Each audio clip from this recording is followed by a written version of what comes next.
A Chinese passenger making a scene on an international flight and causing a significant delay, and a Chinese actor is viewed as too feminine with too much makeup foundation by the state media. How are these two things related? Well, let me explain it to you. 不要中文，不要英文。我说我是 low English speak low English China， 讲中文。今天在飞机上处理不明白都别飞了。我说得很明白，我是中国人。你作为一个机务人员，你讲中文你都讲不明白，你还是国际航班的航空公司的人员。我是南方航空的空姐。他拍我，他为什么要拍我？他凭什么拍我？国际航班的人连中文最基本的中文都不会讲不明白，他为什么做什么服务行业？请问我哪里做错了？ This took place on a flight from Chongqing to Kuala Lumpur, Malaysia. After boarding, a Chinese woman who claimed she's a flight attendant of China Southern Airlines complained that an AirAsia flight attendant, presumably non-Chinese, didn't speak Chinese, told her in English not to talk on her phone, and accused the flight attendant of showing off her English. She ranted on and on, questioning why, as somebody who works on an international flight, couldn't speak Mandarin. And then airport police was called in. She was escorted off the plane. 我相信今天你是大马人，应该会很注意一个新闻，就是重庆 vs AirAsia 这件事情。当然里面也是有很搞笑的成分，就是吃瓜群众。好，我就是那个其中一个笑得很灿烂的那个吃瓜群众。突然之间在后面与一个空服人员有争执，很大声。我亲口听到他说，我还有3个朋友还卡在那边，还未登机，就是还没有上到飞机上面，你们就不能等他吗？然后他就有问他说，为什么你们会扣留他们半个小时，导致让他们来不及上这趟飞机？他很生气，他讲我们是有付费，我们是有权利叫你们等之类的啦。然后就是说，凭什么他们要扣留他这3名朋友？所以当时我们是不以为然，就以为他只是突然间小吵这样子，可是过后他确实是有坐到他的位置上。然后他坐到他位置上之后，突然其实好一阵子是蛮安静的。突然之间，飞机要起飞了，那个时候飞机已经开始运走了。然后呢，他还在疯狂的跟他的朋友打电话，声音其实很大声。然后不然就是微信语音之类的，其实就是有一点点的影响到隔壁的乘客了，周围的乘客都是啦。然后呢，隔一条走廊的这位女士，她就有在提醒他说，飞机起飞。不能打电话，这样子会影响到飞机之类的啦。然后呢，他就很大声哄了这个女士一句话说：“现在是飞机已经起飞了吗？还没起飞的话，我打电话其实是没有问题的。”就是他觉得他理直气壮说，飞机还没起飞，我打电话是完全没有错误的，你不能阻止我打电话之类的。请你把你的照片删掉，很凶的语气，请你把你的照片删掉，这是侵犯我的肖像权，你要删掉你是几百万的粉丝啊！你想红啊？为什么要拍我？你今天就直接下课，我可以请你。为什么？你叫红啊？我不下，该他下。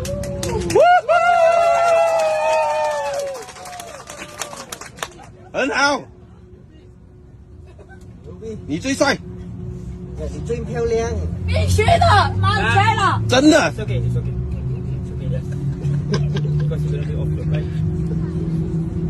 My favorite thing of this whole situation was fellow passengers filming her and laughing at her entitlement. Now, Mandarin Chinese is not an international language, especially in communications for aviation. And unfortunately, I don't know how she doesn't know this, but Chinese pilots from airlines in China still have to communicate in English because that's what they use on aviation communication channels. The story seems to be that she was calling loudly on her phone, which annoyed a Malaysian passenger next to her. By the way, this is a 2 a.m. flight, who told her to lower her volume. She refused, so the passenger started to film her. She then got mad and said that the plane hasn't taken off. Why can't I call? This then escalated to a flight attendant coming over, which seems like because the flight attendant didn't speak Chinese. According to one passenger, this lady's friends, they were delayed at immigration, so she became agitated, pretty ticked off. And according to a post, she wasn't lowering her voice after complaining about her friends being stuck in immigration. And when told by a fellow flight attendant to lower her voice, she wouldn't comply and escalated to the point where she was escorted off the plane. Before that, she started to complain about the lack of Chinese speaking on the plane. Now, if she is, as she claims, a flight attendant on China Southern Airlines, she should probably not behave this way to fellow flight staff in her profession.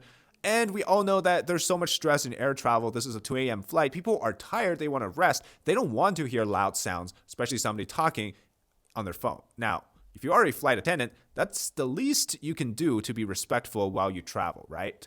But my point is to talk about the entitlement part, because this doesn't come from the fact that she has money to be able to travel. It's the fact that it seems like Chinese people are treating Malaysia in particular like their own backyard colony. Sure, there's lots of Chinese investments, and the relationship, let's be frank, Malaysia is spending way too much time cozying up to China. But the point is, even if so, that's no excuse for rude tourist behaviors. And this one is a separate incident that happened also on a flight to Malaysia. A man harassed a female flight attendant and was told to get off the plane for doing that. He says that it was just a soft touch and the China-Malaysia relationship is great.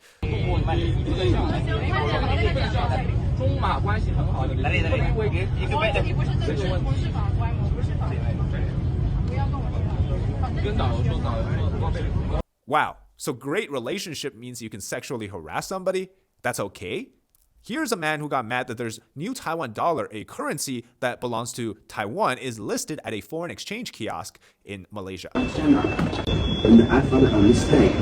Here, Taiwan and Shanghai, Hong Kong. This country, and Hong Kong dollars and new Taiwan dollars. Hong Kong and Taiwan belong to China, but different, sir. Taiwan have their own currency, Hong Kong have their own currency, China have their own currency. yeah, but Taiwan and Hong Kong belong to China, Okay. not a country. Okay, and then? Just your company. Sir, this is a currency. Taiwan have their own currency. Hong Sorry, Kong. Hong Kong also have their own currency. This is currency. This is not country. Country. Yeah, this is all currency. You see, Hong Kong have their own. This is Hong Kong money. Yes, This is Taiwan money. Yes. This one just for this one is for Taiwan money. This is for Taiwan money, and then this one for Hong Kong money. That's it, not the country. But this country is not a country. No, and then this one represent the country. This is represent the currencies. 只是现金的区别。 It's 货币之 cash. 区。 Cash. Okay. Do you know Taiwan? Yeah, you know. You think it belong to China? We know. Oh. Capital. All we know, sir. Because we have every time person want to change the money, we have swipe the passport. So even the Taiwan have their passport Taiwan, but they state the Taiwan, and then in the column got China. You know about that. Okay. So no worries. Okay. See, because every different, I know China have their currency, Taiwan have their own currency, and then Hong Kong have their currency. That's why. Oh. Even one country, but it got three different currency, right? So everybody says that Americans are bad tourists, entitled travelers. Maybe I've seen them at restaurants or maybe in a hotel demanding a room upgrade. I've never seen videos of this kind of people just straight up being offended by like the smallest things. Now, Chinese people act this way because they legitimately believe that now the CCP is loved around the world and that they are equally loved around the world. They don't realize that many people do not like the behavior of Chinese tourists. Like I mentioned in our last video, there's a huge amount of people in China who are believing what they hear from the state media. They're brainwashed into believing that that's the truth. Now, this one here, on April 21st in the streets of Guangdong, a man passionately engages in political talks. But political talk, although is not available in China because you can't talk about politics, what you can talk about is repeating the talking points of the Chinese state media. He says, the reason foreigners don't dare to attack China is because of the Shandong people. For example, Shandong Heze has produced the world's largest cold medicine and pharmaceutical industry. So if America attacks China, tomorrow they will choke you off, leaving your citizens and American soldiers without cold medicine to take. Okay, so we're talking about things like Tylenol or aspirin, right? So his logic is that you can lose Guangdong, Jiangsu, or other places, but you simply cannot lose Shandong because Beijing relies on the mere fact that there's pharmaceutical drugs. If it falls, Beijing is in danger. First of all, do you even think that people in DC know where Shandong Heze is? And second of all, does the people in Beijing even know where Shandong Heze is? That's the problem. So the regular Chinese people, think they're way more important than they actually are, than what the government really thinks they are. The dynamic of what is government to people is so flipped in China. Chinese people today think that their worth is what the government tell them their worth is. In the US, there's a sense that the government is supposed to be working for the people, right? In China, it's, wow, the government says they cherish me, it must mean I'm so important. You see how it's a huge difference in what they think the role of government is. So which country really value their people? Well, clearly, in the case of China, many people think that the government there cherishes them. Here's a kid repeating the same stuff. China is strong. China is the best.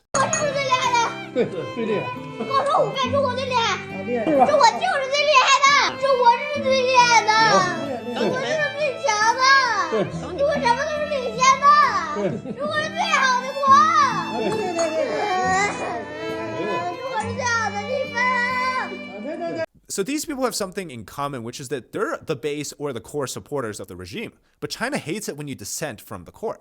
This is actor Zhang Linghe, who recently starred in a drama called Pursuit of Jade, and he plays a general. But the problem is how perfect his face is during battle. No scarring, no blood loss, or no bleeding. Nothing seems to be able to taint his perfectly lit, pale face. Cinematography is great, the music is great, just something is seemingly not appropriate according to Chinese internet, because they started to refer to him as the foundation general, meaning like the makeup foundation or the powder general, because he looks too feminine to be a real general on a battlefield. First of all, Chinese people today shouldn't really talk about beauty standards because, I mean, they literally use the most messed up filters online to make somebody look long and thin, or to make their faces look really narrow. Like, who is even naturally beautiful in China? Nobody knows. And yes, all those younger actors and actresses look the same, like they literally came out of the same mold. And that's me as a Chinese person saying this, right? They literally all look the same. But the issue isn't the actor himself. There's millions of reasons why he looks this way. It could be the producers, could be the director, could be the cast, could be everything. Could be the industry leaning heavily into female fans who just love handsome looking men who are a little bit of feminine, edges off, smooth, I don't know what the term is, idols with perfect faces in a love story, you know? That's where the money and the viewership is. In history, too, Prince of Lanling was so good looking, apparently, that he had to wear a mask on the battlefield because otherwise he would lose the commanding authority over his troops. But the core issue I want to talk about is how the CCP is like being challenged on their authority on the issue of judging masculinity. You know, the fans of a certain celebrity, they're able to dissent from the CCP's call of being masculine. Chinese PLA social media accounts and state media began attacking this feminine male look this month as against masculinity. Meanwhile, the fans of Zhang Linghe started to defend the actor, and they fought back against the words used by these accounts, saying that he's too feminine. And this further escalated into a public opinion warfare on looks as to how or what is the right approach. Like, if it were up to me, obviously, I think that all dramas or even ancient battlefield-related stories or just generals in general should be played by like the equivalent of Arnold Schwarzenegger or like Sylvester Stallone, or at least people like Daniel Craig or Henry Cavill, you know, like really muscle guys, right? Like that's what I think would be the good perception of a general. But then again, the PLA and the CCP shouldn't be the one to talk because the dudes who are like the PLA generals look like they can barely get up from the chair. They all look like they could fight 5 burgers instead of a war. But again, I'm not here to say who is right or wrong, right? Or defend anybody. Frankly, I think that Zhang is very handsome looking. But yeah, the Powder Foundation general nickname is pretty funny. I just find the idea that the CCP hates it when they do not have control of the narrative. Somebody even joked that it's because Xi Jinping's wife was watching his drama and he saw that and he got jealous, and that's why he got mad and decided to go on this whole media rampage against the actor. But the Chinese Communist Party has effectively turned masculinity into like a very rigid censorship standard. It's like politicizing it, right? Reducing the idea into a symbol. So it's like, you got to look like the guy from the PLA, the soldiers. And if you wear makeup and foundation, then, you know, you're definitely not masculine. This is very different than, I guess, what we would understand as the modern view of masculinity. Like, it's not just an insult to the intelligence of the public in terms of like, because obviously no guys are going to look the same, right? But it's also, it's a reflection of, I guess it's a pathological obsession or control freaks, as I like to say them, of surface level markers. Because the question is, do the CCP officials really care that Zhang Linghe, the actor outside of this show, could be some dude who's, you know, super into working out or sports or, you know, the manly stuff, right? They don't care. It's just they care that this person in the show at this moment looks feminine, quote unquote, and that's why they're really not into it. But I think the core, the fundamental idea that I'm trying to portray here is that The CCP just has to hold on to what it thinks is correct. And if anybody tries to sway from that, that's when they decide to censor you, or that's when they decide to think that you're the target for our next sort of campaign to hate on something. One thing I will say about this whole thing with the beauty standards in China and the rest of the world is I think there's a disconnect, right? Just like how they view, the tourists view their own perception around the world, they don't feel like this is odd. This is simply what happens in China, and they think that this is also how the rest of the world is. And so from the inside, you feel normal. From the outside, you think it's strange. But at the end of the day, that's the information they're exposed to. So this whole thing with how a guy looks feminine or masculine is really different. Thank you very much for watching this episode. Let me know your thoughts about the Foundation Powder General and also the passenger who got kicked off the plane. And thanks for watching this episode. Hope you enjoy the content, and we'll see you in the next one. Bye-bye.